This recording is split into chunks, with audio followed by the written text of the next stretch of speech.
Bonjour, bienvenue chez nous. À 125 et après, on essaye toujours de faire comprendre que se sortir des violences, se sortir des traumas, c'est une question d'énergie. Qu'on est plus forte quand le corps est plus fort et que tout part de l'intérieur, quel que soit l'immense chantier des travaux qu'on a à accomplir pour réinventer nos vies. Et donc à 125 et après, on a décidé de rentrer au cœur du problème et de vous apprendre à vous défendre pour vous sentir plus forte et pour ne plus avoir peur. Donc, on commence une série, un programme qu'on a appelé Mission Forteresse, pour être votre propre forteresse. Et pour ça, j'ai l'immense joie de vous proposer une collab de self-défense avec une association complètement dingue qui s'appelle Krav Maga Women's Protect.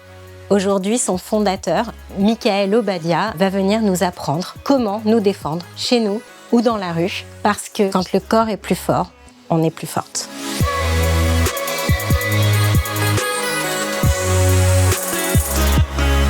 Et il est là!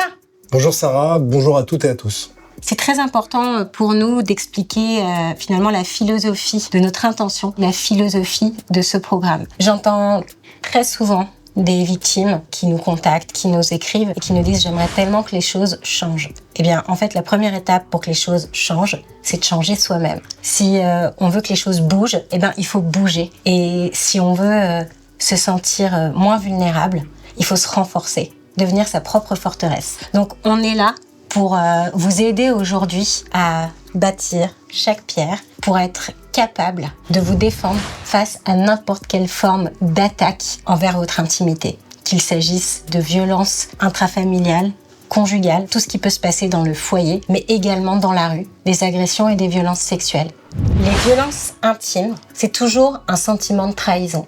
C'est un sentiment de trahison de la part de l'extérieur, mais aussi de soi-même parce qu'on n'a pas été capable de se défendre. Le traumatisme, c'est un sentiment de trahison. Et la seule manière de parer à ça, de se réconcilier, de se réunifier, ça va être d'entrer pleinement dans son corps et d'être capable de se dire « demain, si ça recommence, je peux me défendre. Je peux protéger ce que je suis. » Et c'est ça qu'on va vous proposer aujourd'hui. Vous apprendre à devenir votre propre forteresse. Souvent aussi, on a un niveau de représentation de ce qui est de la violence trop élevé par rapport à la réalité. Il y a plein de victimes, tant qu'elles n'ont pas finalement un cocard ou du sang qui coule, elles ne se considèrent pas légitimes à être victimes et donc à aller porter plainte ou tout simplement à se rebeller contre ce qui leur arrive. Alors que vous allez voir, on va travailler des prises où finalement on va trouver une parade pour quelqu'un qui nous attrape tout simplement par le t-shirt ou le col de chemise. Et ben ça, dans la vie de tous les jours, excuse-moi, hein. Je t'en prie. Ça, dans la vie de tous les jours, c'est pas forcément quelque chose qui nous ferait réagir ou qui nous ferait nous considérer victimes. Alors que, si on doit trouver une parade de self-défense, c'est que c'est de la violence.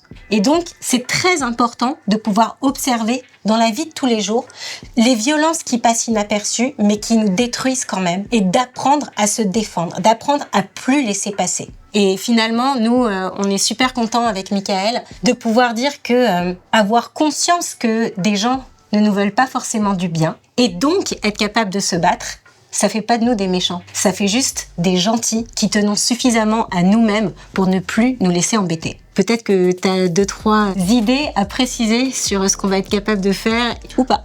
Alors oui, on va travailler sur des mouvements très concrets d'autodéfense. L'autodéfense, c'est la liberté totale pour réagir face à une agression. Je tiens à dire que ce qui fait qu'on a choisi le Krav Maga comme sport de self-défense, c'est que c'est un sport de l'armée. C'est un sport de gens qui n'ont pas d'autre choix que de rester vivants.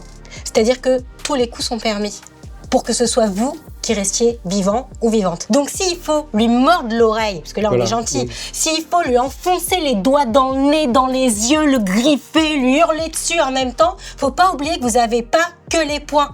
Si vous hurlez dans l'oreille de quelqu'un, c'est pas agréable, hein. Donc vous êtes là, l'objectif c'est de le mettre hors d'état de nuire et vous barrer. Mais, t'es d'accord avec moi, on n'est pas là pour devenir tous des champions de sport et aller attaquer n'importe qui dans la rue. Pas du tout. Donc l'objectif, c'est quoi? L'objectif, c'est de pouvoir se défendre. C'est de pouvoir, en quelques coups, pouvoir se sortir d'une agression violente. Et pour ça, on va utiliser tous les moyens qu'on a, les plus efficaces. Et c'est ça que je vais t'apprendre dans cette série de leçons. Faudra plus m'embêter. On y va? On y va.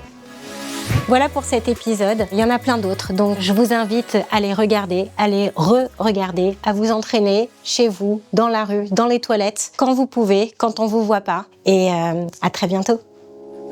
Voilà. Un petit peu moins fort, s'il te plaît. Merci. Elle m'éclate carrément, les cacahuètes. Non, ça va.